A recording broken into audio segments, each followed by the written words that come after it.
Good evening, everyone, and thank you for being here, whether you're at home watching or you're in the audience tonight. My name is Christopher German, and I'll be serving as your moderator for tonight's Candidates Forum. I'm a local reporter and journalist and videographer, and I appreciate the opportunity to help guide this conversation and ensure it remains fair and respectful. Tonight's forum is made possible through the efforts of Chiloquin Visions in Progress and the League of Women Voters of Klamath County. We appreciate their commitments to supporting informed and engaged communities. Now, if you're at home and you're noticing a little bit of a lag between the video and the audio, that's just technical issues, and we will try to remediate that if we can, as best we can tonight. This forum tonight is focused on upcoming May primary election and candidates and running for Klamath County Commissioner. This is an opportunity for the community to hear directly from the candidates and learn about the issues and make informed decisions. Let's begin by introducing our candidates. Please raise your hand as your name is called.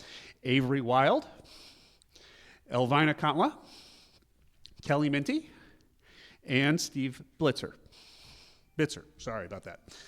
Thank you all for being here and your willingness to serve. Now, before we get started, I'd like to go over the format for tonight briefly. Each candidate will be given equal time to respond to each question. We've determined that 3 minutes will be your allotted time to answer. Each candidate will be given, the League of Women Voters will be keeping time, and I will be guiding the discussion to ensure fairness. We will also ask that both candidate and audience members remain respectful throughout the forum. And we also have question forms available in the back of the room. If anybody in the room wants to ask a question, you can fill out a question form and we'll bring it back up here. And if you'd like to submit a question, please fill one out and volunteer will collect it. We'll do our best to include as many community questions as possible during the forum. Now with that, let's get started. Now the first one is an easy question, guys. Okay, you ready for this? Please introduce yourself and share why you're running for Klamath County Commissioner and what you believe is the most important issue facing the county today. And we'll start with you, Avery. My name is Avery Wild. I'm running for County Commissioner because I frequently hear from some of the most underserved in our county about not only their struggles, but also some solutions that they think that they could provide towards solving them. And I would love to bridge the communications gap between those underserved individuals, our current politicians, and the experts that we desperately need to help enact those solutions. Elvina. Good evening, and thank you to Chiloquin Visions in Progress and the League of Women Voters, the moderator, and everyone who took time to be here this evening or watching. I want to start by saying that Chiloquin and all of the small rural areas that I have visited are not just a stop on a campaign calendar. This is a community with a deep history, strong families, tribal heritage, working people, veterans, and business owners. The issues coming up is, as Avery said, rural.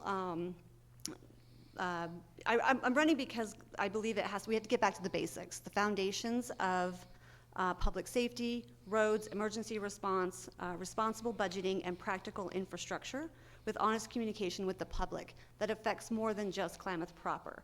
The outer rural counties require a voice as well. They're paying just as much into the tax fund that everybody is.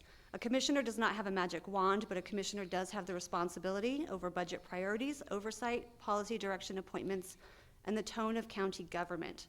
This matters because when the budget does not reflect the needs of the people, the services suffer. I've lived in the Klamath Falls proper, and I've also lived in Keno now, so I understand rural Klamath County and sometimes how your voice is not heard. If elected, I will push for a service-first budget, stronger transparency, better review of spending, and more consistent attention to rural areas like Chiloquin, Keno, Gilchrist, and Crescent. I want to work with the city, the Klamath tribes, the fire districts, law enforcement, schools, and community organizations to solve these real problems that we're seeing. Thank you very much for having me here tonight. Kelly, your turn. Sure. Can we stand, or is that going to mess up the recording? Okay. I just want to correct one thing. I actually do carry a magic wand. I just forgot to bring it. It's so weird. No, I'm kidding. Hi, everyone. I'm Kelly Minty. I'm your county commissioner. I'm super excited to be here tonight. I want to share just a little bit about my background and then the reason why I think we have so much momentum right now that we can't lose, because we have some really, really important things that we're doing that we need to get across the finish line. A little bit about me. I grew up, well, my family has really deep roots in Klamath. My great-granddad and my granddad homesteaded in Tule Lake, and then they moved to the Willamette Valley to run about 500 head of cattle. That's where I grew up. I then moved to Tacoma, Washington, where I went to Pacific Lutheran University. Small university, but for some reason, everybody seems to have some touch point or know someone who went to PLU.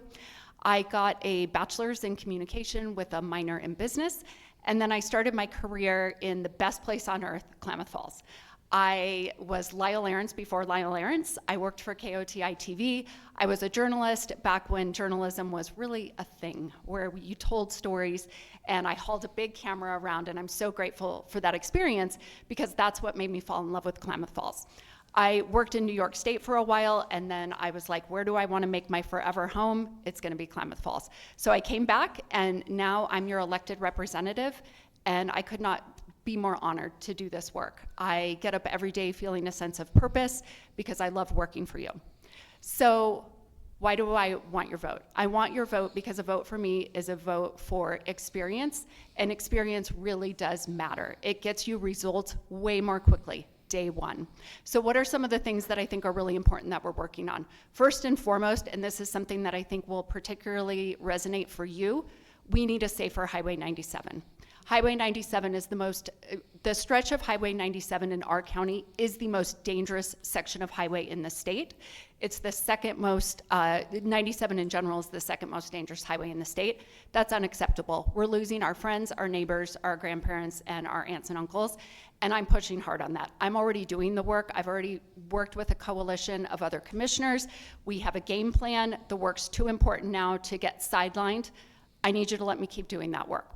Additionally, I'm working on some other really exciting projects. I always say I like to work on the things that people talked about for 20 or 30 years, but nobody ever took the initiative to do.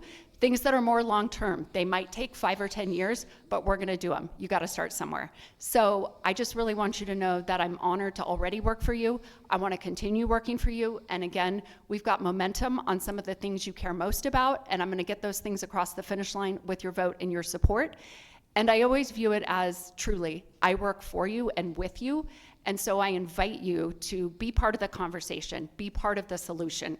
That's one thing that I love about our community is people have so much passion for it.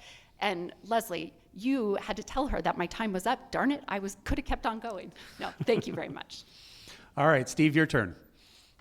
First off, good evening. Thank you for hosting this night, Chiloquin Visions in Progress. It means a lot. I know it takes a lot to get this coordinated. Members of the community, thank you so much for being here, having your voice heard in the direction that our county goes. So my name is Steve Bitzer. This is my home. These are my neighbors, and this is why I'm running for county commissioner. I've served a little over 22 years in the United States Air Force, stationed out at Kingsley Field. I started out in aircraft aviation, and then I moved into cyber, where I maintain the remote radio sites around the state of Oregon. Then I moved as a weapons technician and then selected as a senior enlisted leader of Shadow Control. And then I was the Operations Support Group Chief, and then just recently this year I was selected as the Group Chief of Ops. That experience, it taught me how to listen, how to make tough decisions. It taught me about accountability and decisions that I made, and I had to stand by them, good or bad. I didn't grow up around farming. I grew up around timber. My dad owned a logging company right here in Klamath County, and restrictions just kept coming down on him, where eventually it forced him to sell his logging company. And many families, counted on that. The community counted on that. The county counted on it. And I see that same restrictions now happening to our farmers and ranchers. It's an industry that's slowly just being, kind of taken out of our own hands. Running for county commissioner, this community, it's personal to me. My wife owns a small business, in Klamath County, and she knows what it's like day in, day out to deal with this economy. Our kids go to school here. They might be running the same hallways as your kids or your grandkids. But when I think about the public safety side of it, I think about our kids coming home safely, and I think about the community and stuff. Do our businesses like my wife's have the chance to grow? When I think of Klamath County, You know, what are we leaving to the generations to come? I honestly think Klamath County has kind of lost its momentum. I think families are worried about if they have a future here. You know, small businesses are constantly fighting through red tape and slowing down the process. And, you know, our independent natural resources are slowly just being restricted. You know, and being new to this, I'm trying to learn as much as I can. And what I go to, I went to YouTube to watch as many forums as I could, and I just kept seeing the same questions over and over.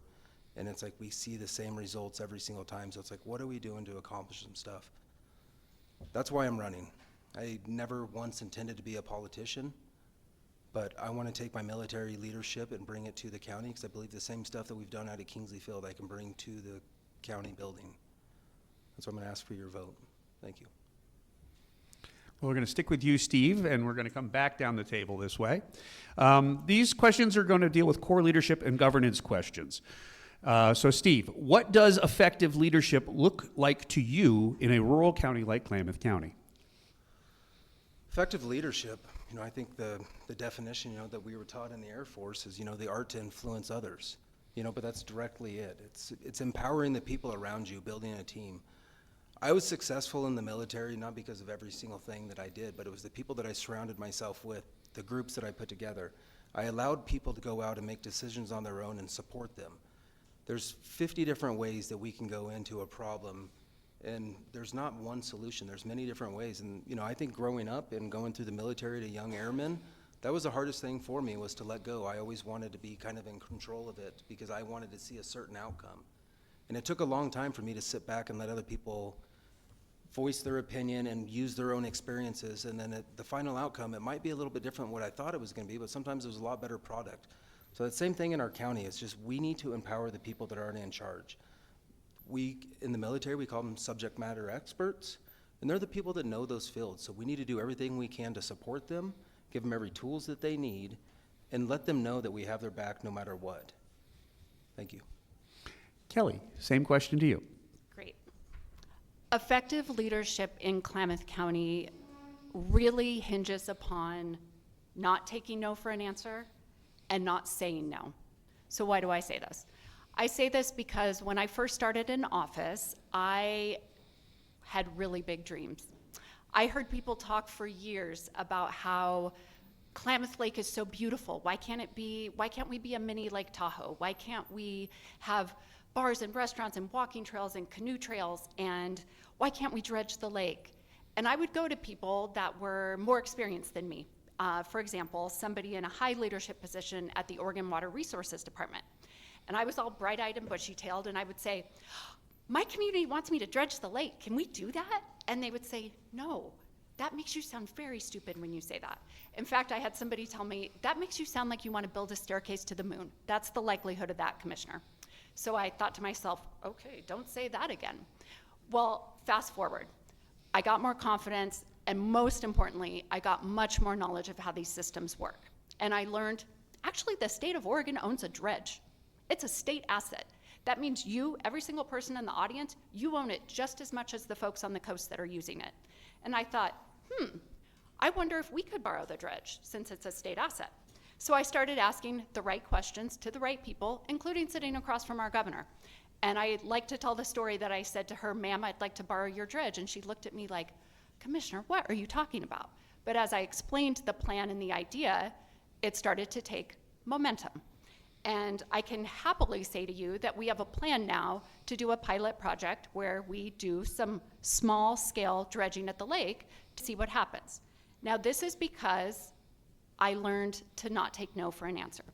So I'll tell you, there's a lot of people in leadership positions who don't like seeing me coming because they know I'm going to ask for things and I'm going to push hard and I'm not going to take no for an answer. I also said leadership means don't say no. And I take that really to heart. What do I mean by that? What I mean by that is when citizens come to me and they have an idea, I make it my job to help them, empower them to get it across the finish line. I do not want us to be the county that shuts down people's dreams. So I tell people, if you run into a problem, for example, in our planning department or building department or whatever department, call me, text me. I will come down and meet with you and mediate. Because sometimes the role of a commissioner, and people who haven't done it before wouldn't necessarily realize that, is to be that voice of the county, which is important. There is a lot of laws and regulations and things that we can't help that are state of Oregon laws, but they can be navigated by getting, you know, a hand held by a commissioner to interface with county staff to find a solution. So I really pride myself on being a leader that doesn't say no and doesn't let other people say no.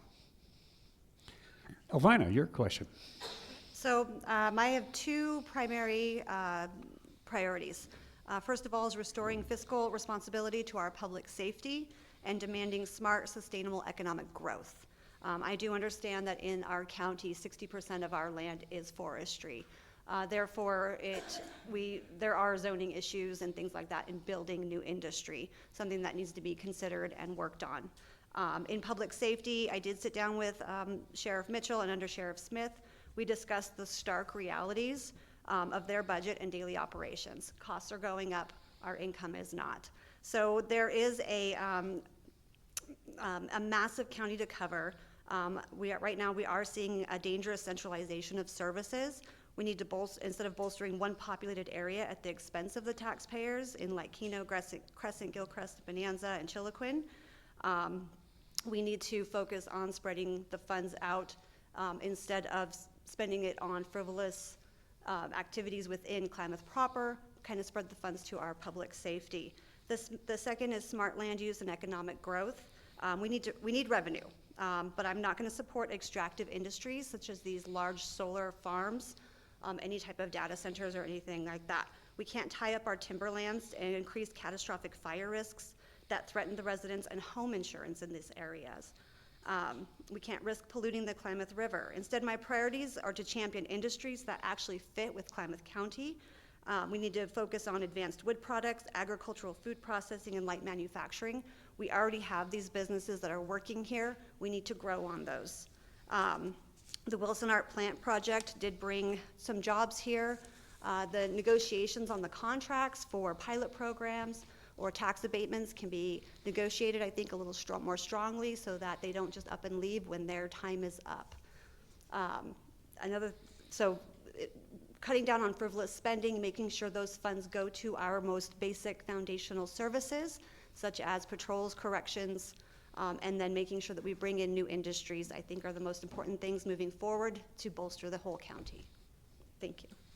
Avery, what does effective leadership look like to you in a rural county like Klamath County? Effective leadership always starts with effective communication. Being able to bridge communication gaps between people who come from different backgrounds is the most foundational part of being a good leader. Once you have brought everyone to the table, then it's possible to compare and contrast ideas, get new ideas from people who may be new to the arena, and then expound on those ideas using the expert advice of people who are far more knowledgeable. But before you can get those people at the same table, they must be able to communicate. And so often I see people who talk past each other because they simply speak different dialects of English or come from different backgrounds where a turn of phrase may have a different meaning. I've spent my life talking to people from so many different backgrounds. I really want to put those skills to use in making sure that everyone in Klamath County feels heard, because I see so often that people are feeling unheard, and it absolutely breaks my heart. Well, thank you. Now, we're going to stay with you, Avery. One more question. How would you balance differing priorities between rural communities like Chiloquin and more urban areas like Klamath Falls? I feel like that's all about properly prioritizing the use of the resources that we have available. There's so many things that are being done in Klamath Falls itself that are being, in my opinion, overfunded, whereas those funds could be used more frugally, thus freeing up the remaining funds for the needs of the outer county. There's been installations installed in downtown at exorbitant cost that make no sense to me when there's already people living on those same streets, not to mention those you don't even see in the outer county. Thank you. Your question, Elvina. So in researching for today, I did kind of go into looking at Chiloquin's strategic plan that was placed in 2021 for that 5-year period to 2025. And I think it's brilliant. I also found on the website where they discussed what has actually been accomplished and what's still being worked on and what the timeframes are. I think that if more rural communities had the availability or the option to do something like this, and then take these strategic plans to the county budget. Now, Klamath proper obviously has its own budget. They receive funds from the county itself. They do their own projects. But the county projects that are happening within Klamath proper, outside of the city limits, I believe a lot of those funds could be used to bolster, especially coming up this year, fire districts, EMS. You know, we're looking at a pretty scary summer this year with fire. I know out in Keno, you know, our volunteer fire department is very nervous, as well as all of our neighbors. But I think if we have more of these strategic plans in place in the rural areas, I don't know, and I didn't find out whether the county itself helps with this or if this was a Chiloquin specific thing, which I think every rural area should have something like this. I know right now Gilchrist and Crescent are having issues with their septic systems. They're unable to grow right now until the issue is fixed. I know out here there's quite a few issues that are kind of preventing growth as well. So I think as a county, the leadership needs to sit down with those county the town rural area leadership and figure out how to move forward for them. I know when I went and spoke at Sprague River, one of the things that they said, I said, well, how can we help you move forward? The biggest thing is corrections. If we can get corrections completely opened up and have the people that are causing, you know, fires on their neighbors' properties, the squatters, things like that, if they can be moved into corrections and kept there, and then the land can have a chance to repair and people can purchase and property and move out there, we can see growth out there. But until that most basic foundational service is available and opened up, we're kind of stuck in this cycle right now. So that's kind of the idea going forward. Thank you. Thank you. Kelly, your question. Would you read the question again? Sure. Just for How would you balance differing priorities between rural communities like Chiloquin and more urban areas like Klamath Falls? When you talk about rural, when I go and I sit as your representative with commissioners from all over the state, just being in Klamath Falls, I am perceived as rural.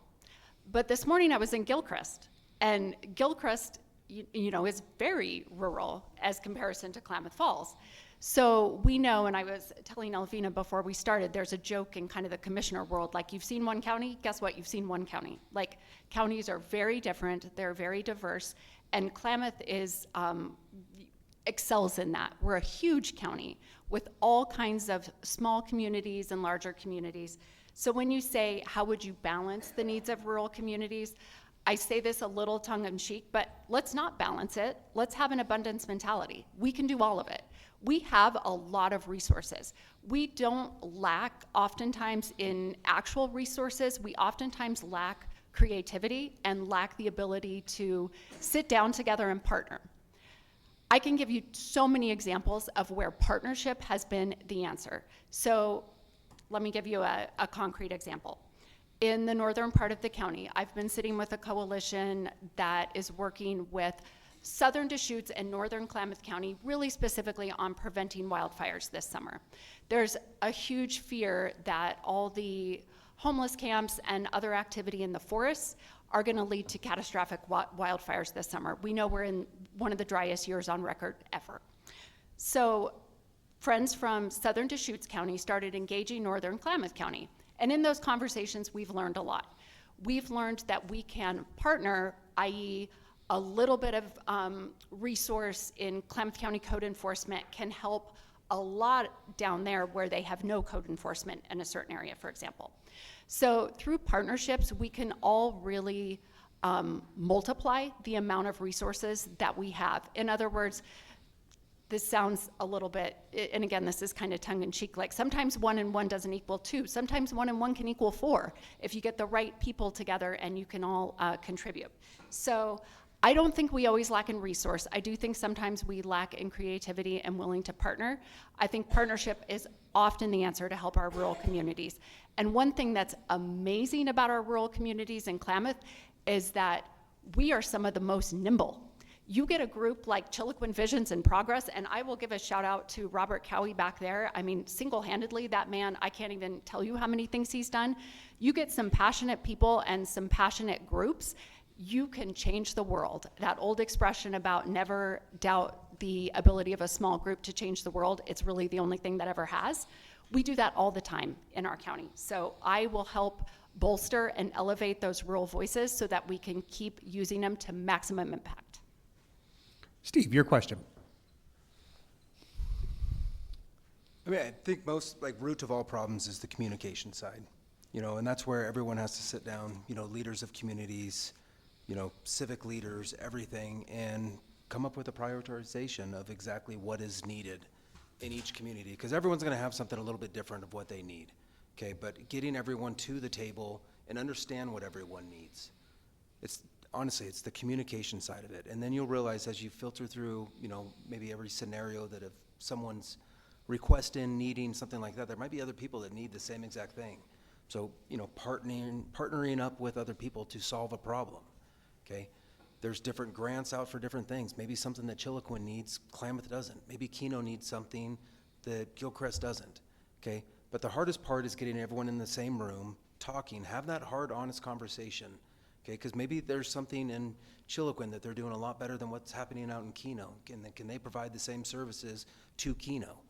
Honestly, most problems that we ever have, it just comes down to communication and people not knowing exactly what the problems are. So if I was elected, my first thing is get everyone together, have the honest, hard conversations with one another, and lay out the 5-year plan, lay out your 10-year plan, 15-year plan. What is our vision? Where do we want to go? Time after time, I hear people complain that, well, Ben's big, Medford's big, we're not doing anything, but then on the other side of it, people don't want that, okay? I think the great thing is, I feel like we've been pretty stagnant for the last 20 years, where we have the opportunity to learn from a lot of other people's mistakes. And it's not stagnant in a bad way. We're not rushing to jump into something and get ourselves into trouble. Okay, there's been a lot of lessons learned on what we can, take from other counties and what they've done and develop to make ours even better. Because no matter what, Change is coming. Change has to happen in order for us to grow. Okay, it's unfortunate. Trust me, 20 years ago, sometimes I'm like, I wish I could rewind the clock. Those were the good old days of what we did. Okay, but things have changed. Technology's taking over. So my thing is just the communication, getting everyone together, get our priorities straight, and everyone have a strategic plan. Thank you. Thank you. We're going to stick with you, Steve. How will you ensure transparency and accountability in county government? I don't think that's something you can, leadership, being there for every single person that needs you, okay? Being, have an open door, have office hours, being, present in every situation that you can. Okay, accountability, I think that's something that you earn. Okay, I can't sit here and tell you that I promise you that I'll, have accountability on everything. Okay, it's something that you have to put out there and earn. It's almost like trust. You have to earn the respect from everyone else. Okay, but our core values, in the military, integrity first, service before self, excellence in all we do, it's the same core values that I carry in my life. And honestly, that's the only thing I know. I've done this since I was 18 years old, and that's how I've operated for the last 22 years. I plan on bringing that same leadership into our county building, okay? If I see something that's, illegal, unethical, it's to call them out, okay? It's to make everyone better around you. And the problem is, as soon as, you let one thing slide, then it's just an open door, and it continues to happen. And I think if anybody's been paying attention recently, it's like there's a lot of stuff going on. We need to nip it in the bud now before it gets completely out of control. We do have some momentum, but it's slowing down. Thank you. Thank you. Your question, Kelly. Sure. On the transparency front, I think you would be really pleased to learn at how many mechanisms, laws, rules are in place to ensure transparency already. I think people don't understand how many things they actually have access to. Oregon public records laws are very strong, and while I often don't agree with the things that the state does, in terms of the public records laws and the transparency demanded by our state, that is one thing I actually do agree with. You can watch every single meeting that we are ever conducting you can, not only could you sit in there, you can watch it on YouTube. Every single document that flows through the county office, whether it's an email, whether it's a memorandum, you have access to it, and it's pretty easy. Recently, a podcaster in Klamath did a investigation, if you will, on how to do a public records request. And he shared it with his audience, and he came back and said, it is way easier than I thought it was. I mean, it's very simple. It's simple, straightforward. So transparency is really already there. What we need is people that care and pay attention. You would be surprised at how very little engagement we get at our meetings. We will have meetings with very important issues on them, an issue that impacts everyone in the county or might have $1 million price tag, and there would not be one person in the audience.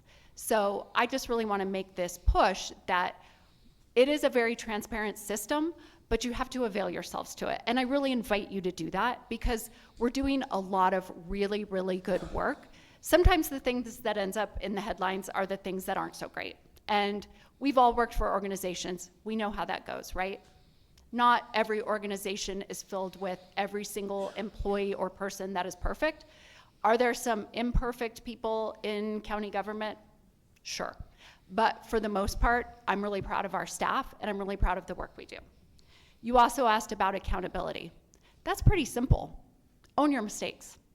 And as a leader, I would take it one step further. Give your staff the ability to sometimes make mistakes and not feel the threat of being fired.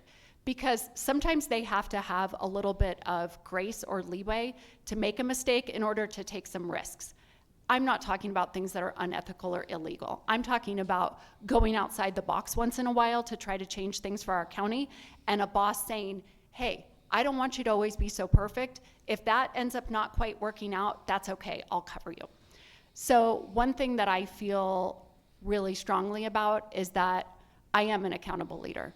Not only do I take responsibility for my own mistakes at times, I'm not perfect, but more importantly, I provide a safe space for my staff to make mistakes once in a while, and they know that I've got their back.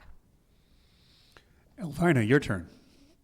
So one thing I've learned in my years here is there is no one single way to reach the whole community, the whole county.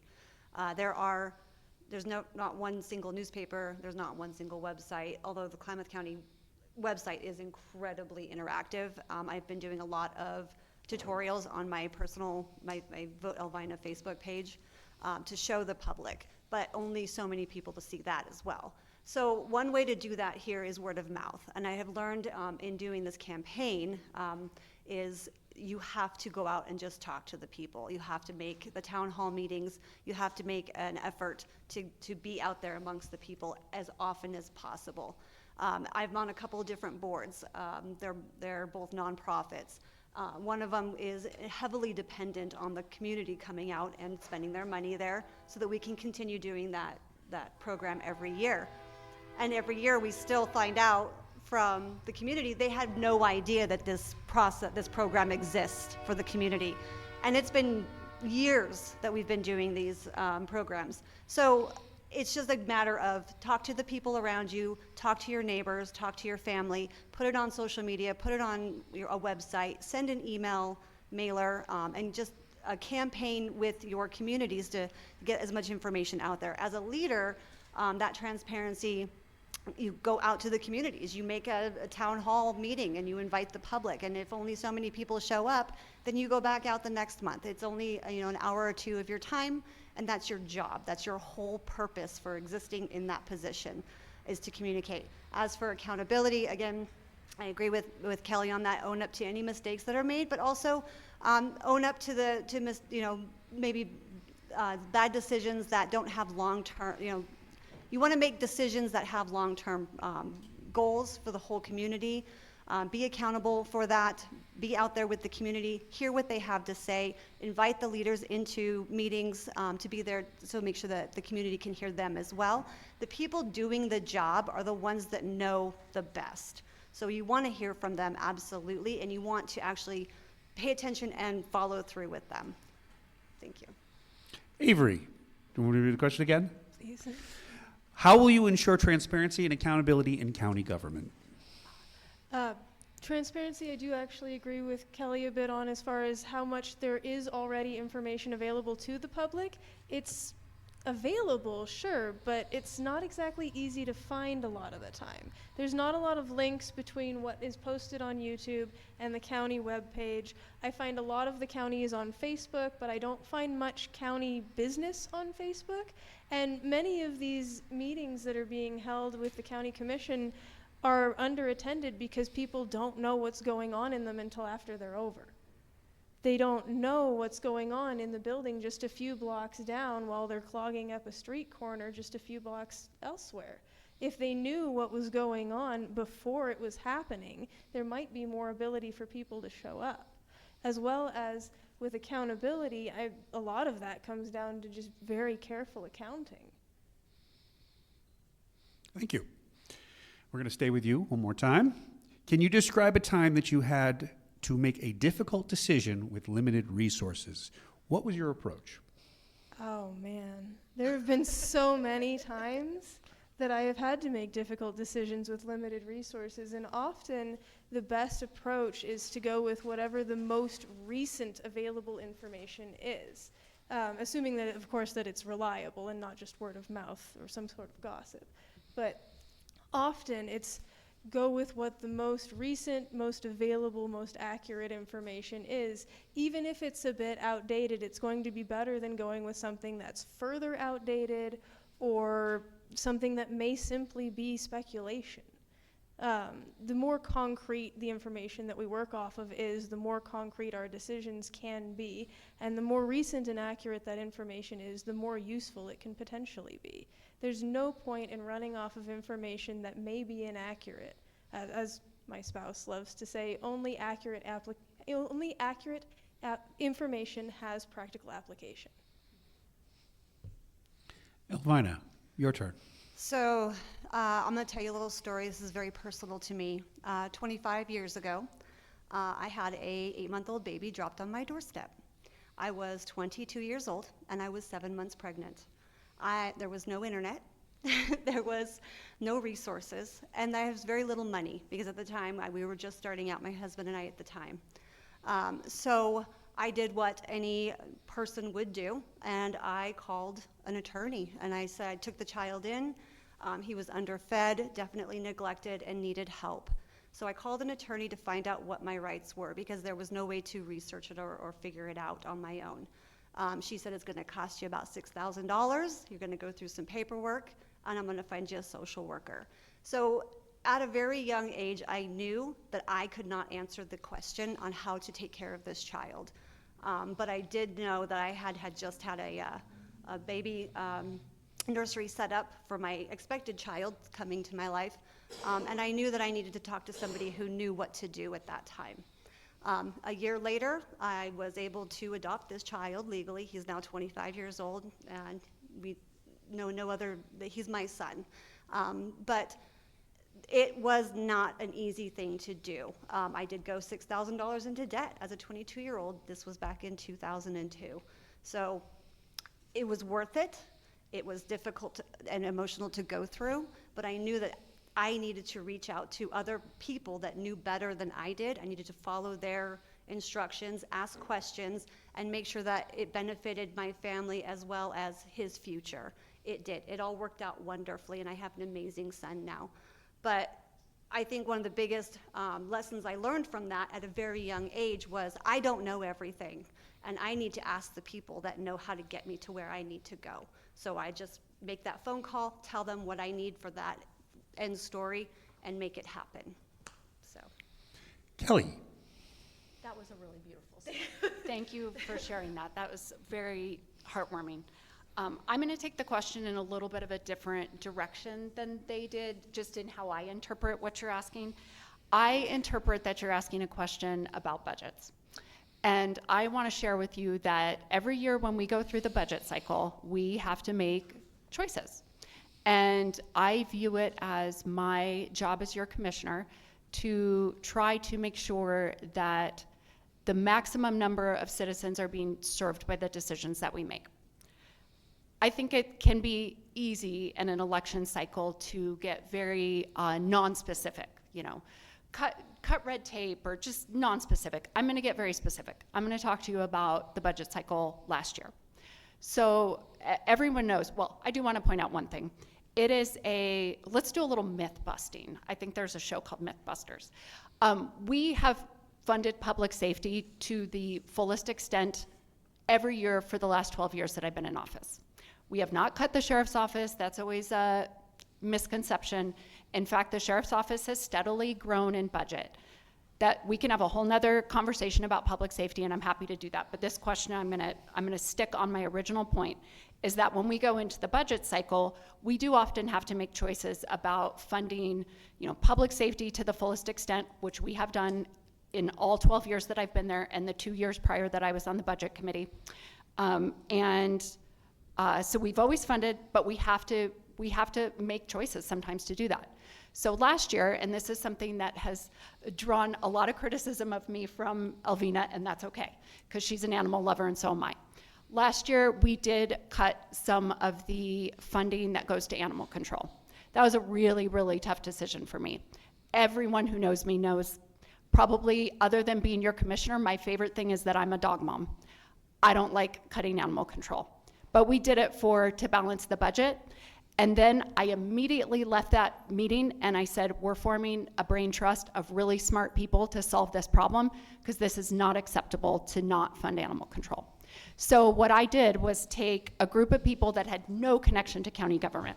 They were realtors, they did all kinds of other jobs, retired animal lovers, and I said, let's get around a table and find solutions. And we came up with an amazing list of recommendations that we're now implementing at animal control.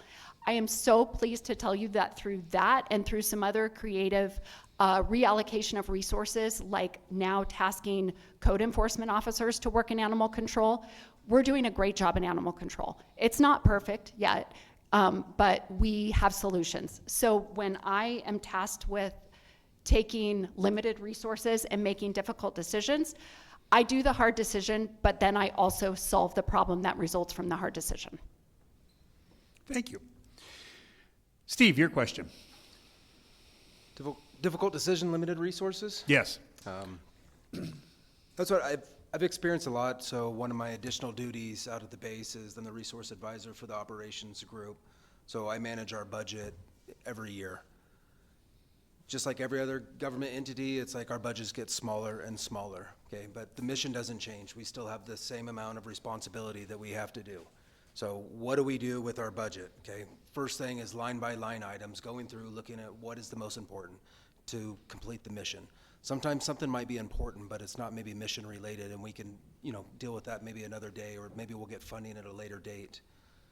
So when we lose funding, we go through and we start scratching line items of stuff that we might need or think that we need. And then we get to a point where it is out of money, but we need something to complete the mission. So we've been creative in the, you know, past of starting up like new programs. One of them, you know, we refer to it out at the base as AFREP, but it's parts that we would be able to normally just order through the supply system, but then we found ways to manufacture them ourselves, so then we would kind of get a credit through the company. Okay, that's the same thing that can happen in the county. Stuff that we're resourcing from the outside, maybe it's stuff we already have people, local, you know, experts that are in here that maybe can build those same parts, and we keep the business here locally. Okay, we found you know, just through recycling, we didn't really, at the time, I didn't understand how much, you know, recycling was as far as with brass. The Army, they never recycle any of their brass every year, so we spend the man hours to go out to these different ranges, collect the brass. Okay, and we've raised enough money to send, you know, a quarter of our base on some of the travels that they need to for schooling. Okay, so I think it's just being creative. No matter what, we're always going to be short money. Okay, but how do we recover from that? We need to find a way to be self-sustained on our own. I do not see the state anytime looking down at us and saying, hey, they look like they're struggling, we're going to send you more money. Okay, my personal opinion, I don't see it happening. Okay, so how can Klamath County be self-sustained on its own? I don't think it could ever be fully done, but I think there's a lot of things that we can do internal to offset some of these burdens. Every department is needing more money. They need more manning. It's the same message that everyone talks about.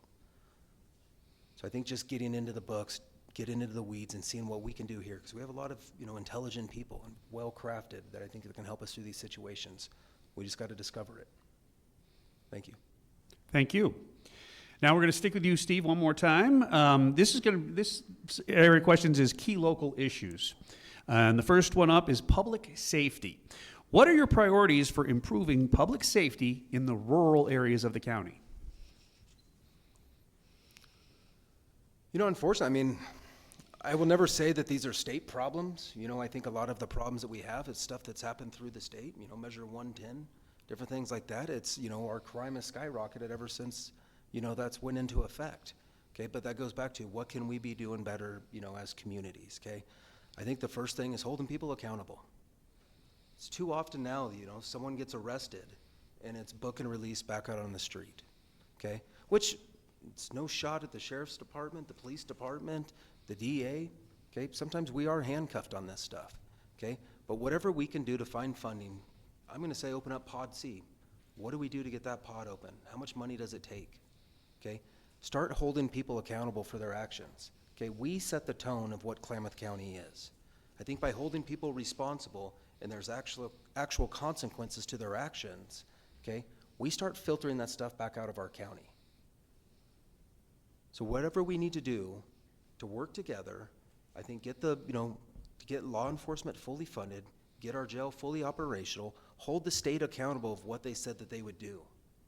Okay, when this all played out and when Pod 3 was built by the state, there was supposed to be funding that came along with it.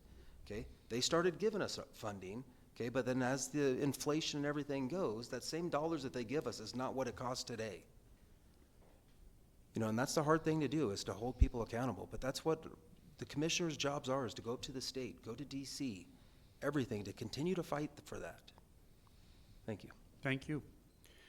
Kelly, your question. Sure. The issue with CPOD is not a funding issue, it's a staffing issue. They've had a horrendous time keeping it staffed because at any given time, we have people on paid leave Oregon, which is very, very hard on counties and industry. We have, people that are sick, people that are overworked. We regularly have our corrections staff working so much overtime that those guys and gals can barely stand up. So the real problem with public safety in our county is not a funding problem. As I shared with you, they've been fully funded, and at the end of every year, they turn back almost $1 million. The problem is they can't hire enough people. And I think if you want to dig into why can't they hire enough people and retain enough people, it's because as a culture, we have disrespected law enforcement over the last several years. It started, it really got a challenge for our sheriff's office after the riots and things related to the George Floyd incident. They were already having trouble hiring people. It became exponentially worse after that. Young people, and I always get the generations, maybe it's Z, I don't know which one it is, but the young people, they don't want to work in law enforcement. They don't want to do the jobs that we really need, like law enforcement jobs or people going out in the woods. They don't want to do it. They want work-life balance and all these, and that's great. I mean, I want that too. But we just don't have the workforce. So how do we get there? I've got some ideas.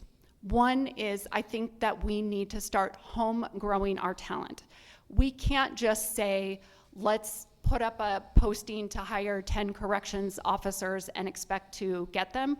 We need to take high school kids, and there's some young people in this room, but we need to take young people as we see them that are talented and honest and have integrity, and we need to give them something to shoot for. We need to say, you would be great in law enforcement. Let me help mentor you and get you there. We need to home grow our talent.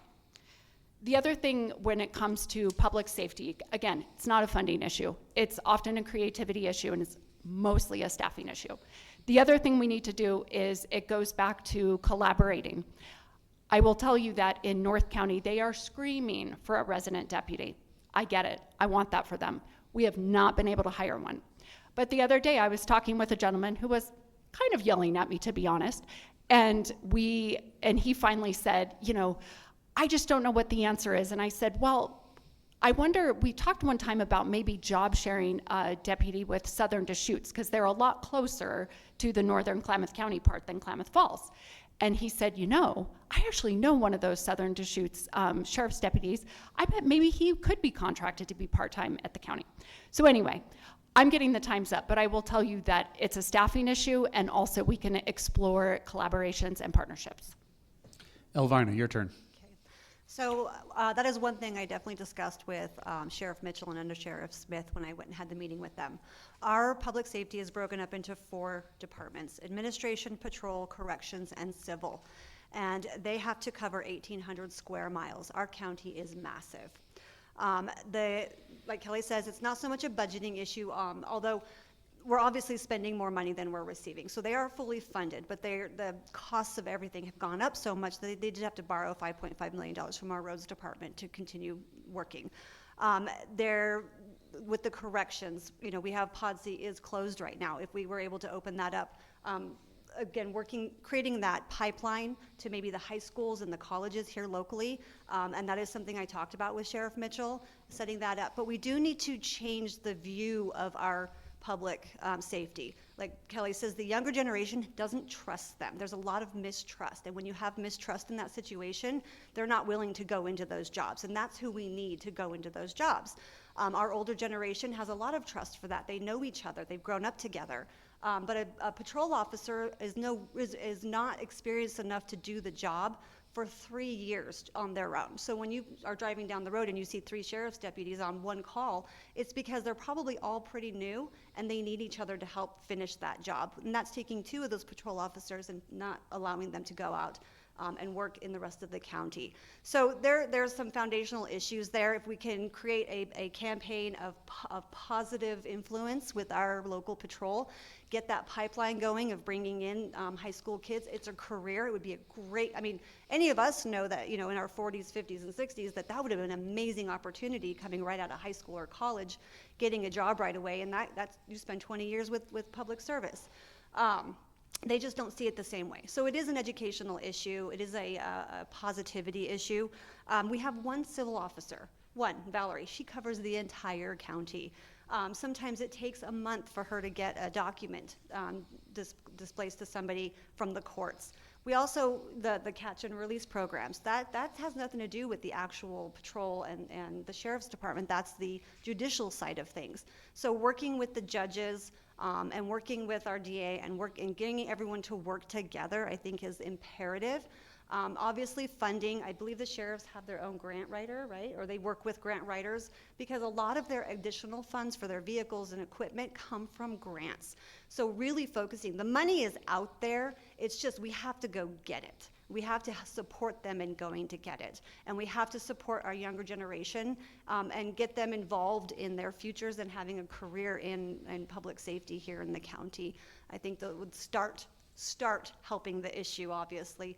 There's more that can be worked on. So thank you.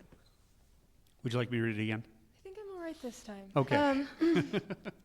As far as creating more safety in the outer county for our more rural communities, I think one thing that we can really focus on is actually partnering with the Forestry Service and the people living in those rural communities who have a better idea of where the concerning elements that need to be located are already. It's one thing to try and get more officers into the outer county to try and keep an eye out for these hazardous situations. It's another thing to just believe the people who already see them happening. It's another thing to be trying to fill these patrol officer positions when you only have one civil officer, when more of our newer generations are going to be more interested in those civil positions. I see more young people who are interested in these more civil-oriented patrol positions, where rather than being tasked with having a gun and a taser, they're tasked with mental health knowledge and being able to bring people who are having mental health crises back to logic and reason. It's one thing to see someone who is clearly out of sorts and causing a major disturbance and say, oh, they must simply be criminal, we must simply punish them, to, oh, they may be in distress. They may be experiencing a mental health crisis. They may be in the throes of severe withdrawal. They may need medical attention more than they need handcuffs and accountability. They need to be understood. And believing people goes a long way towards that. Believing that people know who is accosting them or what actually counts as having been assaulted goes a long way towards actually realizing who the real perpetrators are. I've seen a number of situations where people who were being abused domestically got accused of being the abuser because they finally defended themselves. There's so many situations where your first interpretation may not be accurate, and consulting with the people who are far closer to the situation would be far more effective. And changing our perception of the local sheriff's department along the way would only go towards incentivizing more people to join. If they can believe that these are actual upstanding positions rather than worrying that they may be forced to do something they don't ethically agree with, they'll be more likely to join. Thank you. Well, we got one more question I think we're going to be able to get. We'll take a 10-minute break after this question gets out to everybody. We're going to start with you again, Avery. Wildfires. What role should the county play in prevention, response, and recovery? The county plays a huge role already in all of these factors. As far as prevention goes, that can be kind of tricky because anytime there's something new built or something is changed, there's potential for changes in fire hazard. I've seen a lot of road work that has come with those burnings of the ditches. And that's a really good way to start with prevention. Anytime there's big machinery doing heavy work in hot environments, it's good to make sure that you have those buffer zones. I would love to see that practice continue. I love that that practice keeps with the very native methods of fire suppression and forest management. Forest management, for example, is a really important factor in maintaining a healthy environment, not only at large, but also so that fires can be predicted and controlled. We're never going to prevent fires completely. They're a part of the natural environment, but we can predict where they're going to happen and try to make sure that those zones have a degree of containment already built in. If we can build in more fire breaks, that will make sure that, and when there is a fire, there's a smaller area that has to be concerned about. And funding those responses when there is a fire, it should be an absolute priority. You know, anything that's left over from the sheriff's budget, I would absolutely want to funnel into fire suppression because that's one of the biggest hazards that we face in this county. That's the majority of houses lost in this county are lost to wildfire. It has to be a priority. Elvina, your turn.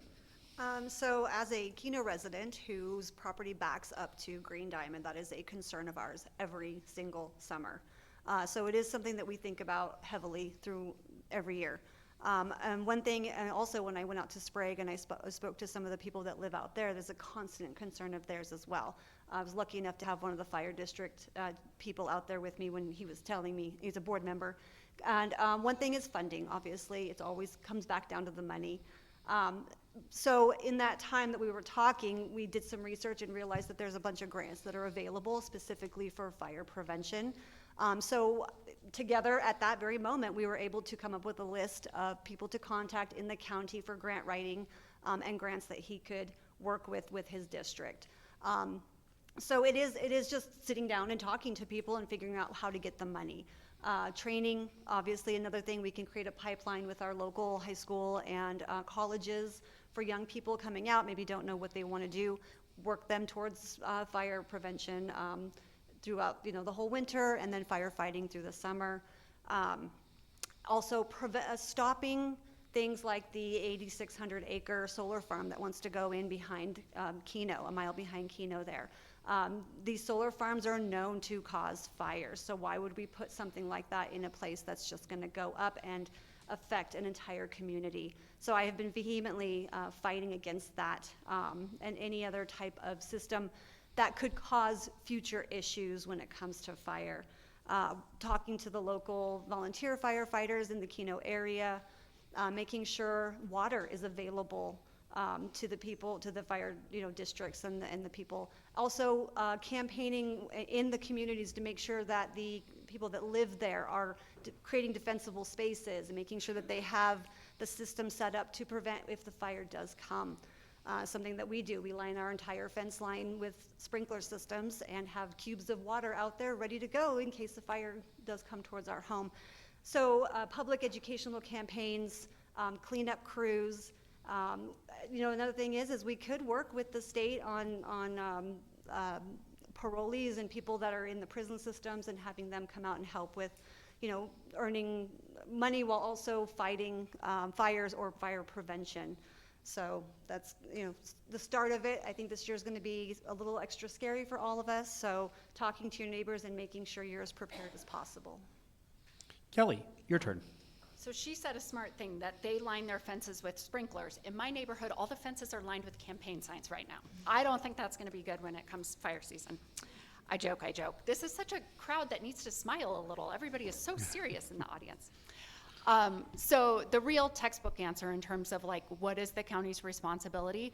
The main county responsibility in terms of wildfire is via our emergency management office. That's the legal role that the county has, and we even have a former emergency manager, Brandon, in the room. Thank you for your service, sir. But what else can the county do? I know it can be oftentimes confusing that there's so many things that have county in the title, but they're not under the purview of the county. So sometimes people think Klamath County Fire District X or Klamath County School District. Those aren't actually under the purview of the commissioners, even though they have county in the title. But we are responsible for county emergency management, and I have made sure over the years that that office is staffed, that it is funded, because the really important thing that that office does is act as a convener and an organizer and this isn't a fancy term, but I'll just say a tool getter. So what do I mean by that? What I mean is it's not up to the emergency manager to go out and fight a fire, but he or she or the staff in that office has to make sure that the crews and the people that come to fight those fires have the tools and resources they need. One thing that I am called on to do as your county chair is offer something called the delegation of authority as well. That's a role that the county does actually have when it comes to fires. So when we have crews from all over, and truly God bless them from coming from all over to help when we need them, they come to me as your chair and I sign over an authority so that they can go do the work that we need them to do. So there's a lot of coordination that comes at the county level, even though we don't provide the direct service. When it comes to prevention, that is definitely something that our emergency management staff does, as well as our staff under public health, for example, or our public works crews when they're doing a project. If there's an angle in terms of a construction project that they're doing that can also mitigate wildfire risk, they will do that. Because we view this as all hands on deck. When it comes to reducing wildfire risk, it is all of our responsibility. I really like that Alvina brought up defensible space, because that is really important, and it reminded me of something I should have said in the public safety question, and that's that, yes, we need to have strong public safety and strong wildfire defense. We also do need to take responsibility for ourselves and our homes. So in my own neighborhood, I have a de facto neighborhood watch now. We have a big long text chain of like 15 of our neighbors, and we help each other out. We need to do the same thing with wildfire. Get to know your neighbors, take care of your own space, and the county will make sure you have a robust emergency management department.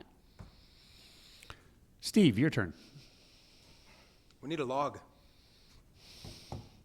Seriously, we need to start taking care of our forests. I remember growing up here, we did not have this many wildfires. Okay, I understand this might be the driest, summer that we're gonna have, but taking care of our forest, okay? It's overgrown. There's so much timber just laying on the ground, okay?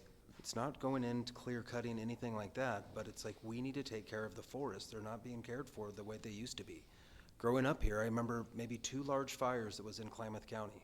Okay, I think every single year we almost have, a large fire either right near or in. Okay. Education, letting people know what they need to do. I think a lot of people don't know exactly what their, requirements are of, owning property. Okay, knowing where the fence lines are, having them marked, knowing their responsibilities. Okay, There's been funding in the past, I think it was Title III money that was available, through different grants where people would come in and help you mitigate your property to make it, more safe. So reaching out and making sure that we have those grants available. Biggest thing, communication too. Every single problem goes back to communication, understanding what everyone's roles and responsibilities are. I know at Kingsley Field we have 115 people trained every single year that can go out onto forest fires, okay? In order for them to go out, it requires the governor to call on them, okay? If there's something nearby, our active duty components can come in and help, okay? Maybe that's something with the governor that we talk about, if stuff in Klamath County, and that's just the air side. We still have the Army as well. So there's plenty of resources out there that we can pull from, but sometimes these fires get going, and by the time it gets all the way to the governor's office, and for them to make a decision, that usually there's so many crews already on it. We're here, we're nearby, there's trained individuals to go out on these fires, okay? What level of responsibilities do they have when they can go there? Okay, that's a different story. But we have individuals that can go and receive this training to get out there to help with the resourcing if that is an issue. So continue to work with our emergency management, keep them funded, keep them staffed, and the other resources that are in the county to their reach, get them in the room and let them know what they can do to help. Thank you. All right, let's take a 10-minute break now because everybody's a little antsy right now, looks like. Everybody needs to stretch their legs a little bit, wake up, and we'll come back at 6:15. And by the way, if you would like to ask a question that you'd like me to ask of the candidates, the question forms are in the back. All righty, well, let's come back together again, and let's go through some of your questions that you guys had wrote down for the candidates, okay? What do you think about that? All righty, first questions for all the candidates is, what do you think is the primary role of a county commissioner, and how will your approach differ from the current board? And why don't we start with you, Avery? I'm actually less knowledgeable about the active role of a county commissioner than probably these other fine candidates are. I mostly am inspired by the position as a means to help the voiceless feel more heard in the county. And so I want to learn, honestly. I want to learn a lot about all the minutia of how the county is run and help communicate those to people my age and younger who really want to be more involved but don't know how.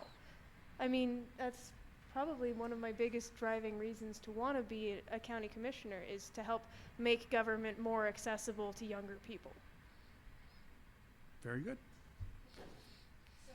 In the time that I've been learning about the county commissioners, one thing I've learned is that they are the voice. They are the voice of every single man, woman, child, plant, tree, and animal. Every living thing in this county can be affected by the decision of the county commissioners. Their main job is to find the money, basically, have the outreach and the ability to work with the department heads to make sure that the budget's balanced. I mean, that's pretty much the black and white of it. Obviously, that goes into nuances when you're working with your community, you're going down the line, you're meeting with these department heads, not just, and the employees and the people, and you're going out and you're talking and you're educating them on how the county government works. I've learned so much just by talking to the county employees, getting together with them. But first and foremost, it's receiving that budget, knowing how much money is coming in and how to make sure that money goes out to all the proper places. The only thing that I would do different is to really refund that basic foundational, our basic foundations of our county. So really just bolster that foundation like a Jenga model, stop filling the top and taking from the bottom. And that's kind of my main goal, to go in and do that. We don't really need all the pretty things right now. We need to focus back on those foundational services. Let's think back to when we all took government or civics, and you learn that there's 3 branches of government: the executive, the judicial, and the legislative. The commissioner role is really interesting because we are actually 2 of those branches. We're your executive branch and your legislative branch. That is a unique role because legislatively, so we're your policymakers. So we are tasked with, in the same way that Salem makes policies at the state level and on Capitol Hill, they make policies at the federal level. We are charged with making policies at the local level. But we're also the executive branch. And it's a really interesting role because the state of Oregon, we know the executive is your governor and the president is obviously the executive at the federal level. Well, the three commissioners together make up the executive. So those three brains and three bodies make up the executive. So in our executive role, you know, we're in charge of 450 plus employees. We're in charge of a multi-million-dollar budget. We do a lot of work in that area. But I thought since we were being a little more casual and lighthearted, that I can also tell you, like, that's the textbook answer. That is what Kelly, the student, will tell you. That is the correct answer. But I'm going to tell you the real answer too. So your commissioners are also mediators. We get called on all the time to help sit across the, to sit at tables and help mediate misunderstandings or just problems that need to be solved that need a neutral voice or somebody really skilled in communication. So we serve as a mediator. We're also a firefighter.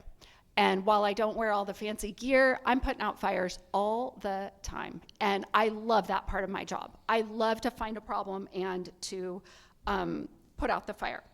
We're also a garbage man or garbage woman. I mean, there's a lot of stuff that we have to deal with that is not fun. And yet, you know, we got big, broad shoulders and we can make the hard decisions and do those things. Also, sometimes I feel like I act as a therapist. And that is, I say it with a smile, but it really is true because we're dealing with people.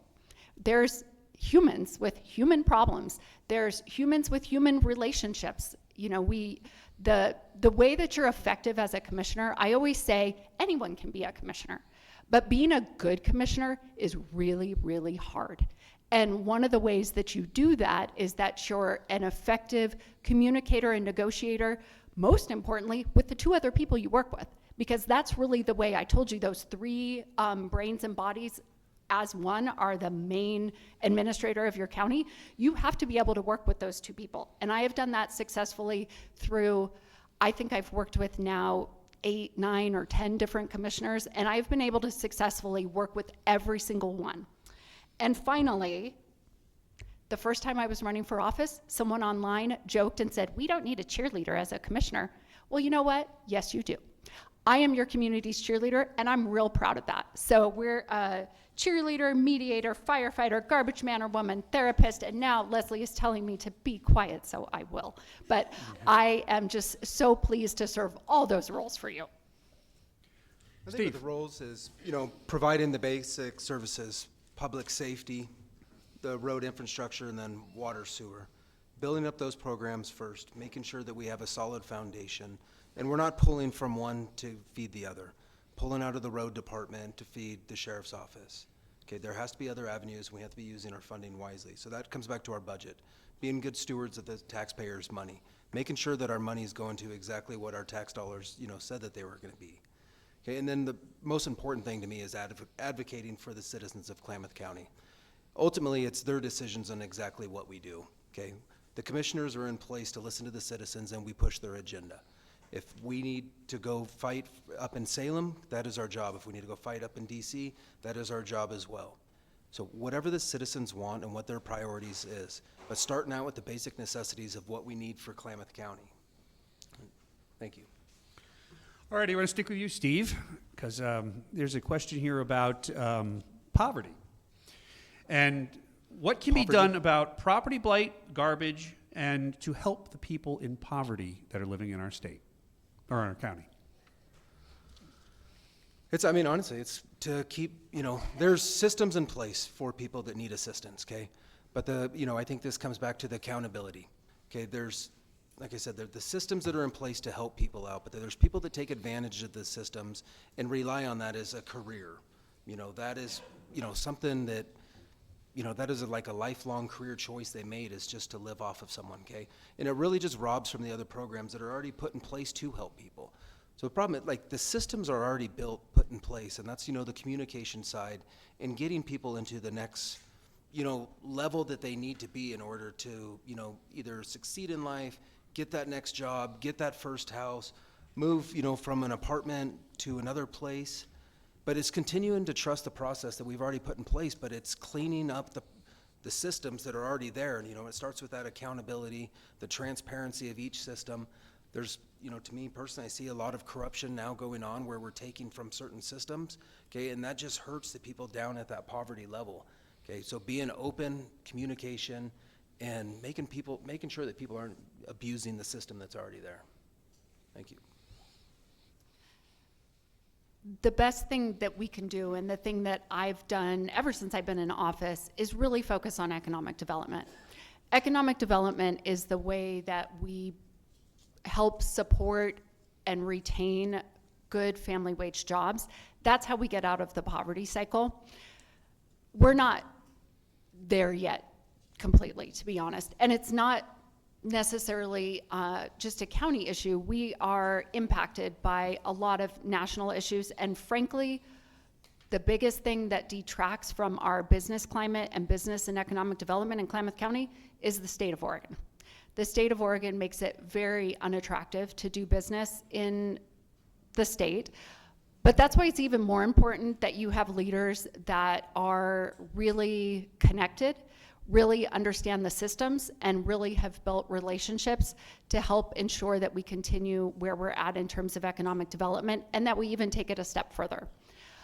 I have done all kinds of creative things over the years to make sure we're having enough attention paid to our economic development efforts, because 100, 200, 500 more family wage jobs in our community would go a long ways toward helping a lot of the issues that are poverty, but also related to poverty, like things like child abuse and substance abuse rates and homelessness. All of these things have a root in poverty, and we really need strong leaders that are strong on economic development and that are already connected, understand the systems, and have the relationships day one, because that work is too important to lose momentum on.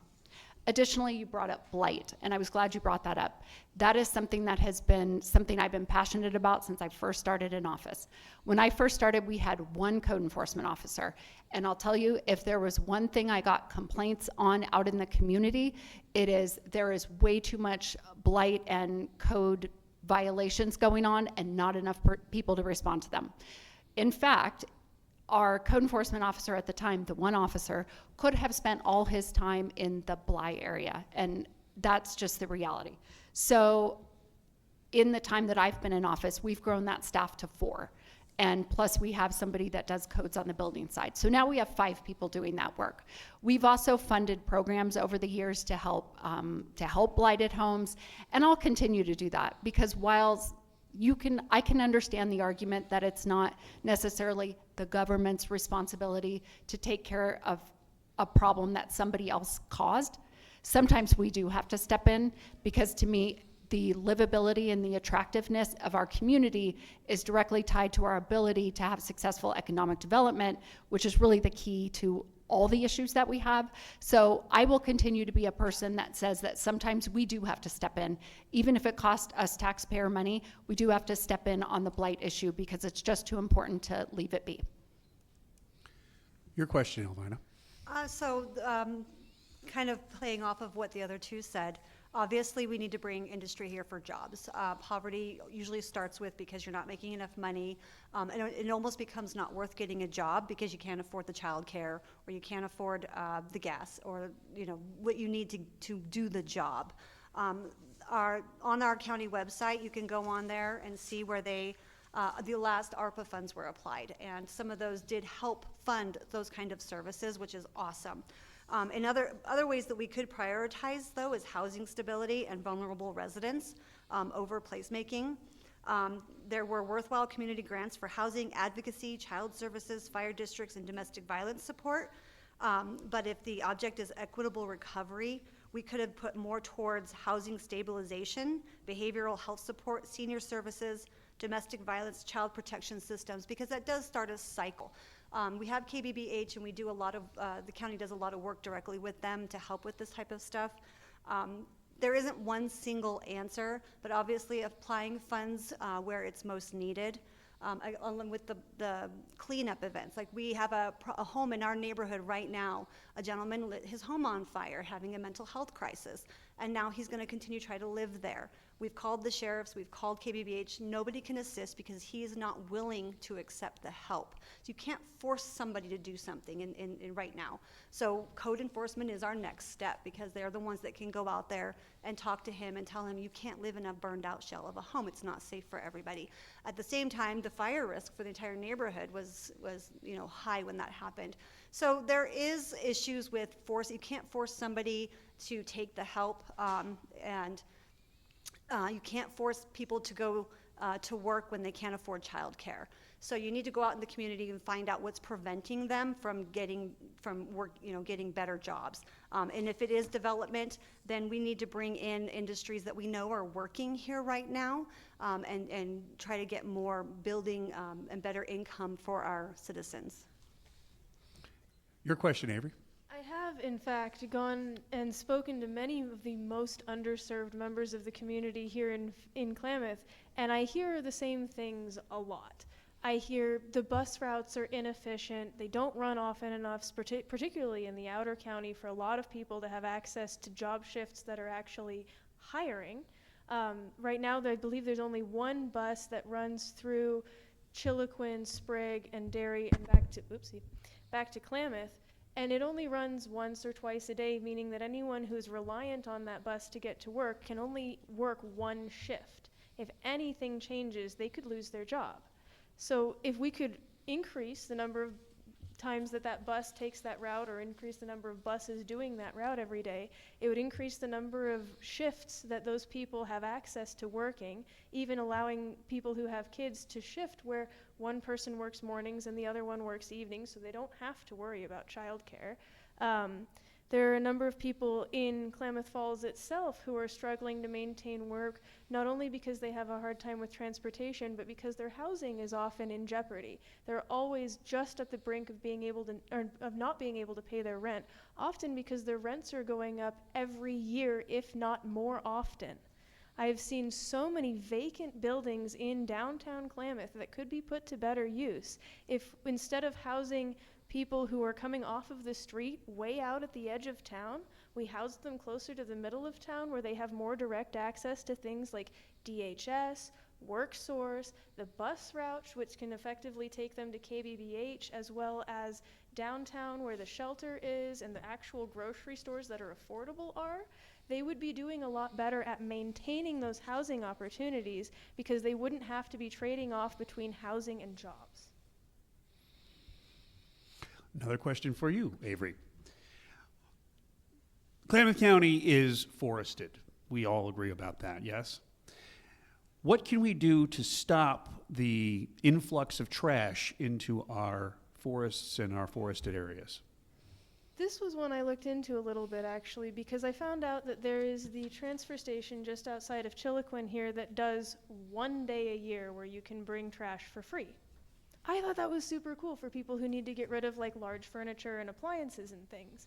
But it does very little to affect people who are struggling to afford trash services on the month to month.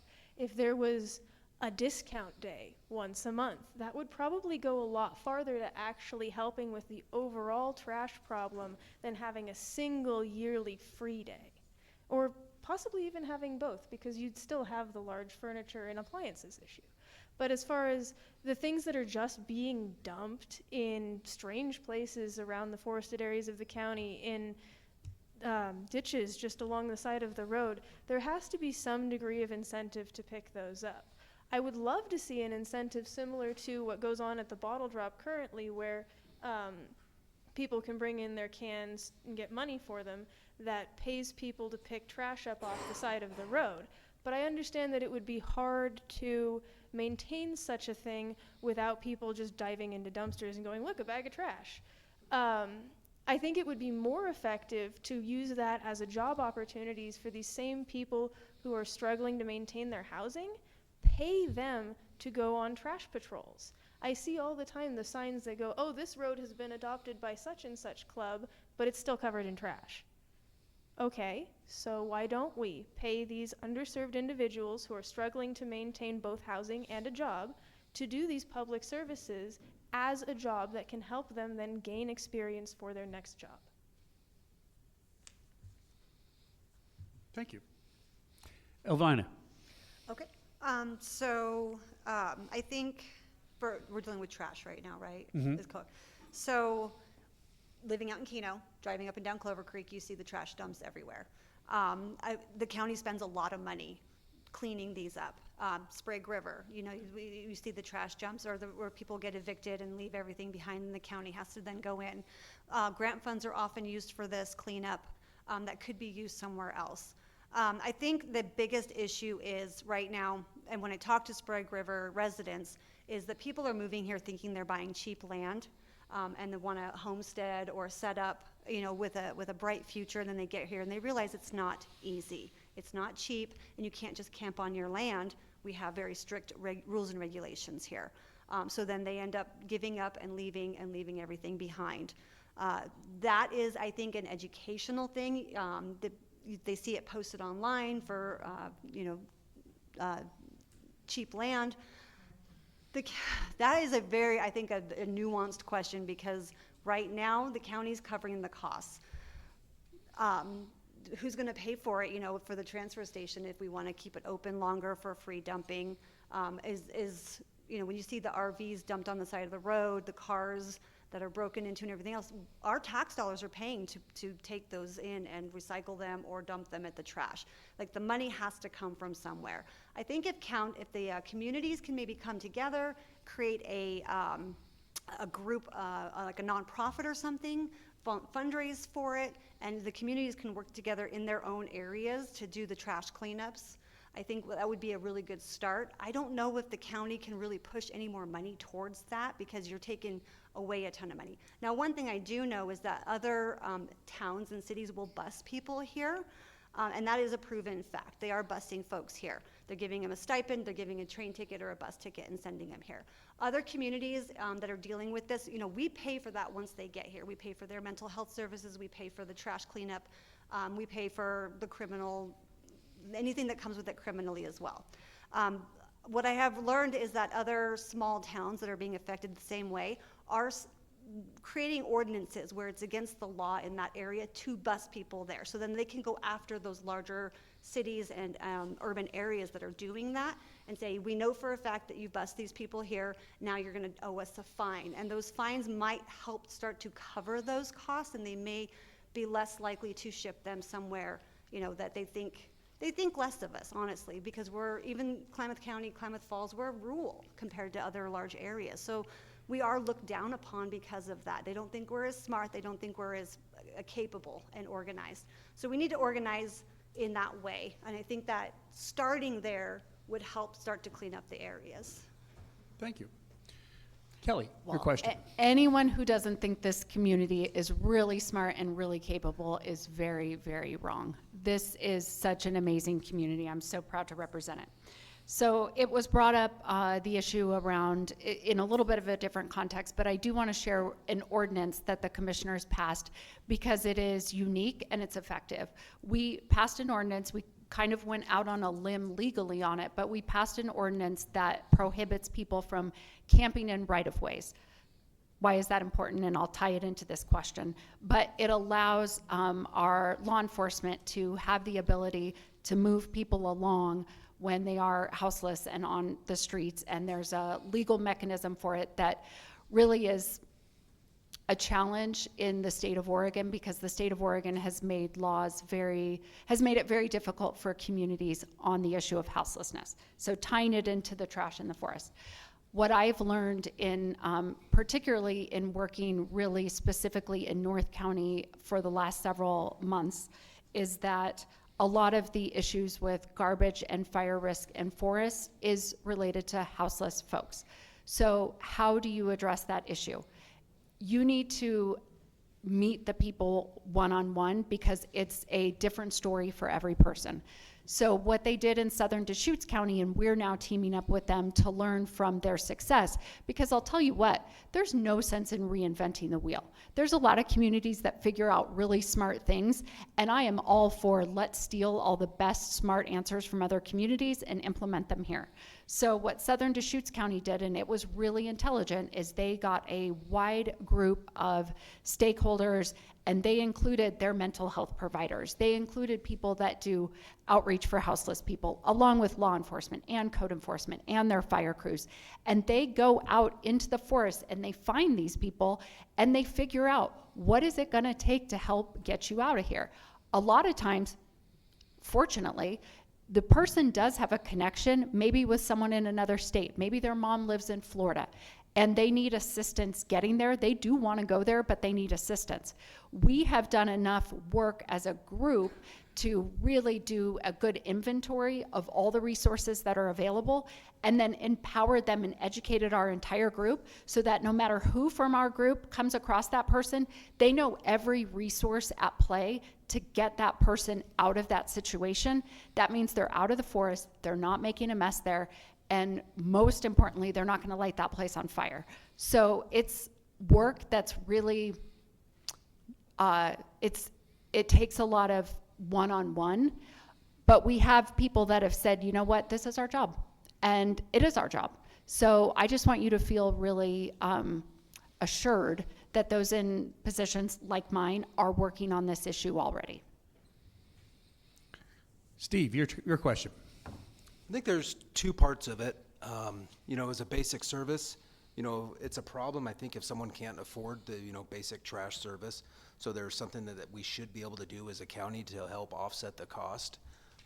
You know, I've seen it, you know, at Steen Sports Park, you know, for soccer, that, you know, some families want their kids to play soccer, but they can't afford it. So we have ways throughout the county, throughout the state, different organizations where we can waive those fees. I don't see why this is not something that we can reach out to state leaders to help offset this, okay? If someone cannot provide their trash service or something like that, I don't know why we wouldn't be able to help, okay? Obviously that comes back to money, but I think sending people around to pick up all this trash, that the wages that they're making, you'll end up saving a lot more money in the long run by, I think, waiving it where someone's gonna take their trash out. So that's the first part of it. The second part is accountability, okay? People just straight breaking the law and don't care. They don't care because nothing happens to them.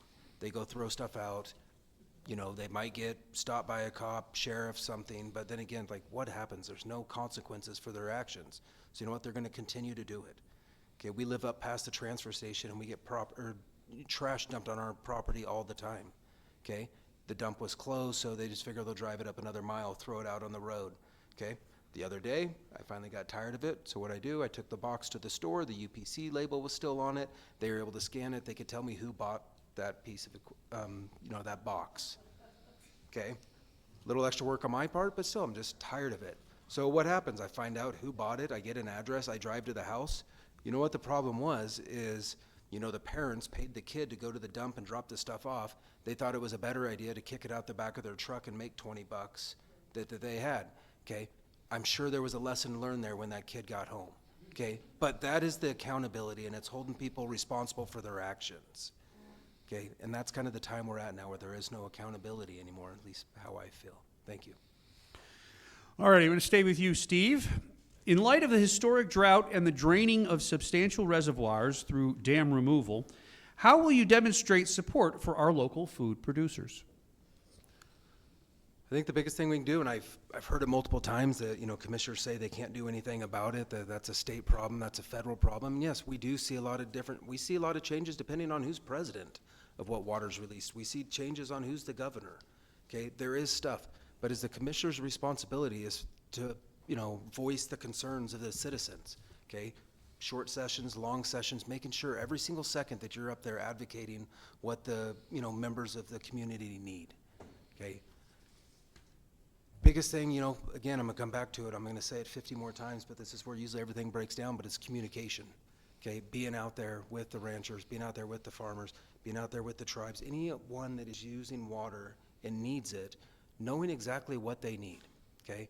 It's easy for us all to say, like, I've grown up here, I understand there's a water shortage. Do I know exactly the water shortage? I've never been a farmer, I've never been a rancher. I don't know all the problems that they have, okay? But that's the commissioner's obligation, is to get out there and understand exactly what it is. And you know what, they'll probably tell me and I still won't understand exactly what they're saying. So then I'm gonna bring them with me up to, you know, Salem and help, you know, kick down whatever doors we need to so they can get their messages across. Thank you. Thank you. I am really pleased to be endorsed by a lot of folks in our agricultural community.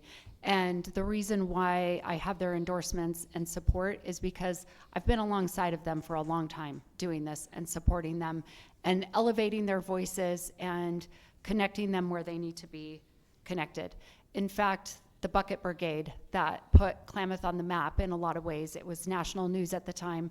I was a journalist out there standing with our farmers, taking video of them, hearing their heartbreaking stories, and I was so moved back then. I've never forgot how that felt. One thing that commissioners can do, we all know that a lot of this is governed by things much bigger than a county, like the Endangered Species Act and federal and state laws. That's true. But it's not enough to say that commissioners can't do anything, and this Board of Commissioners have done a lot for agriculture, including me. You need to understand the laws and the systems at play. None of us are nobody up here, I can say this confidently, nobody up here is going to be a water law expert. Sorry, I hope you guys agree with that. I hope I can say that for all of us. Nobody's going to be that. But if you have understandings of the systems and the laws like I do, because I've been working in this for 12 years, you know the spots you can push back, but more importantly, you start building the relationships. And I know a lot of times people use a phrase, it's become very cliche over the last several years about we need to move at the speed of business. A lot of these things move at the speed of trust. And trust comes from, again, working alongside people for a long time and having people in Salem and beyond that do know you. I don't say this in an arrogant way, but if I pulled out my phone right now, I could call the governor, I could call our senators, I could call Congressman Benz. I don't say that a way to be boastful. It's just I've built these relationships. Those relationships can pay dividends when we need them to. I'm not going to sit here and tell you that I am the person that's going to solve the basin water crisis, but you will notice it's a lot less contentious. This is probably the driest year on record, and things have felt a lot less contentious. Part of that is because you don't have commissioners that are sitting there throwing pitchforks all the time. We're the kind of commissioners that we sit with ag and we stand with ag. We also have meetings with the tribes quarterly. We also talk with environmental interests sometimes.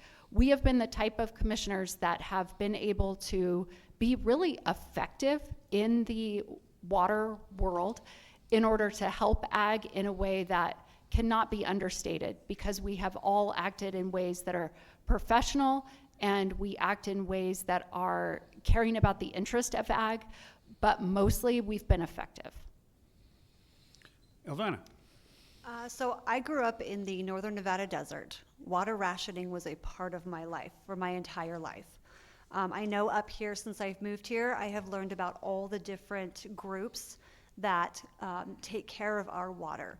They all have to work together with our county commissioners to make sure that all the residents have water. I know that the commissioners right now have well programs for those people that are running out of water. And I think that the commissioners are actually doing a really good job on this, because our hands are very tied when you have this many people involved. I think the biggest, most important thing is just protecting the water to make sure it's there for our future generations and that it's clean and healthy. We are surrounded by water. We have lakes and rivers, so you always have to wonder why do we have such an issue maintaining and keeping water without a snowpack? I think if we work with our agricultural industry, there are ways that we can farm now that we learned through science and agricultural information to use less water and produce just as much, if not more, food. So we do have the hydrothermal agriculture happening right now, and I think if we build on something like that, we work with the science behind it, we use less water but make sure we still have just as much, if not more, food. And work with all the different water groups that we have that help maintain that for future generations. But honestly, she said, I don't really know all the ins and outs about the water, but I do know that there's a lot of people that work on it. I live next to some of the people heavily involved. I hear the stories all the time. And then on top of it, we're with tribal land. I mean, there is a heritage that goes back longer than any of our families that have ever been here, that there's a respect that has to be understood there. We can't just come in and When I first moved here, I did hear about the water wars. I mean, that was the first thing I started hearing about. So I'm aware that it's a very contentious issue that we need to carefully work through, but to make sure that all the residents here have the same access to that water for all of our children in future. I agree with you largely that the important thing is maintaining our existing water systems into the future, maintaining the health of that water and its viability for future salmon runs and everything from agriculture to salmon to forests. And really the hard part is making sure that the underground aquifers are being recharged, and that's really why we're struggling with the lack of snowpack, is because as those melt, they recharge the aquifers. That's why wells are having to be dug deeper and deeper. And on the large scale, there's very little that can be done about that beyond the existing well programs. I think more rainwater catch systems could also be incorporated, since rainwater is less likely to recharge aquifers and more likely to just run off in seasonal rivers and streams. I've seen a number of the smaller lakes in the county that have gone all but completely dry. So I know that this is definitely a worsening situation, not one that's likely to just suddenly miraculously get better at some point. But it is definitely a thing that we can't just focus on this year or next year about. It is something that we absolutely have to have a 10-year, 20-year, 30-year plan on, because it's something that's going to continue to become more and more of a serious issue, particularly as fire seasons rage and we need water to fight fires. Granted, we don't necessarily need the same quality of water for that. We just need to know that it's going to be there. And so really just maintaining as much of a healthy water cycle as we possibly can, keeping forested areas forested where possible, but making sure that we're stewarding them appropriately so that fires can be controlled, so that those trees can continue to help make sure that the rains come. Because they do honestly provide an incredibly important role in making sure that rain actually happens at all. Well, then, that is officially the end of this event that we've had today. I want to thank all of the candidates for participating tonight and sharing your perspectives with the community. I'd also like to thank everyone who joined us this evening, whether you joined us live on the television or in person here. Your participation is an important part of a strong and engaged community. This forum was made possible by the Chiloquin Visions in Progress and the League of Women's Voters of Klamath County. We appreciate their commitment to supporting informed and thoughtful civic engagement. If you haven't already, we encourage you to take a time to review the candidate information and make a plan to vote for the upcoming May primary. A reminder that a ballot box is located across the street at City Hall and will be available through election night for your convenience. And for those that would like to watch or share this forum, a recording will be posted tomorrow on the Chiloquin Visions in Progress website and Facebook page. Thank you again for being here, and this concludes tonight's candidate forum. Have a great evening. Thanks for coming.